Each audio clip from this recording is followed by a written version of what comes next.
Understanding human motivation may be one of the trickiest concepts of them all.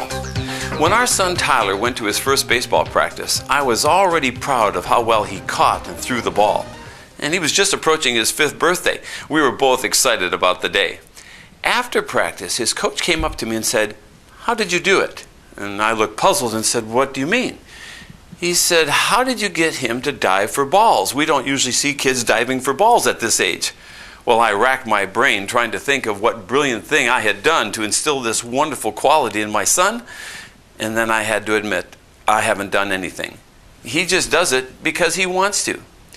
Well, this conversation stuck in my head for years as I thought about whether or not I could truly motivate my children to do something because I wanted them to, because I thought it was good.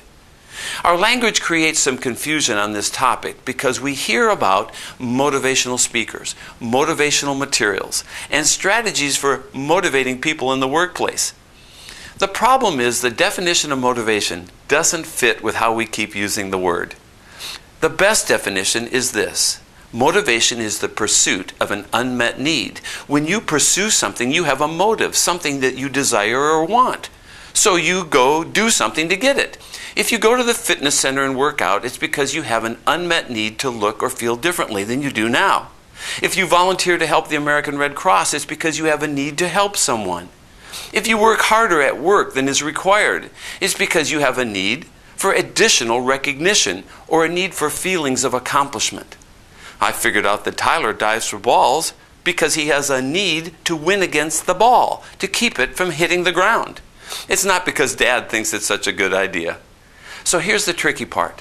Let's imagine my son does not want to dive for balls. He may be perfectly fine to catch it on one bounce. So all the yelling and pleading I might do to motivate him to dive for balls will not create the want to in him. I'm the only one that's motivated, not him. In this scenario, if he were to actually dive for a ball, it wouldn't be because he wants to. It would be because he's trying to satisfy me and get me to stop yelling at him. This kind of motivation will not last. When I'm not around to pump him up, the ball's going to hit the ground. Here's the hardest truth we parents need to accept. We cannot motivate our children from the outside. Our unmet needs are not necessarily theirs. If we manipulate them to do something and they do it, don't believe that they're motivated. They're only complying with our wishes to please us or escape our pressure. That doesn't mean the want to lives within them for that task. Now here's the good news. The want to for something does live within them. Everyone is motivated about something. Everyone has unmet needs they'll work to satisfy. Our job is to discover what satisfies the unmet needs of our children and help them find appropriate ways to meet those needs. That's why some athletes are extremely motivated about going to practice each day to see their friends, but not motivated to work very hard during practice.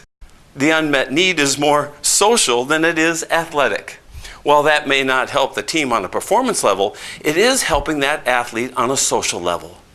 Some athletes are more motivated about offense than defense. They'll have to find their own want to before they'll work hard enough on defense to become a well-rounded player. But the reason or motive will have to be theirs and not ours. This parenting thing isn't as easy as it looks, is it? Here's what we can do as parents. We can provide opportunities for our children to discover the various arenas in life where they can satisfy their unmet needs. I'm talking about their natural need to achieve, to excel, to accomplish, to feel important, to receive recognition, and to develop skills, and even to belong. If we push them where we want them, it only adds to their confusion between what they were naturally designed to do and their desire to please us. Life works better when genuine motivation comes from within, not forced from the outside. In fact, our children will appear wildly motivated when we provide the right opportunities for them to fulfill their unmet needs. Your assignment for the week is ready to download now. You'll find a strategy there for providing inspiration instead of motivation. There is a big difference. See you next week.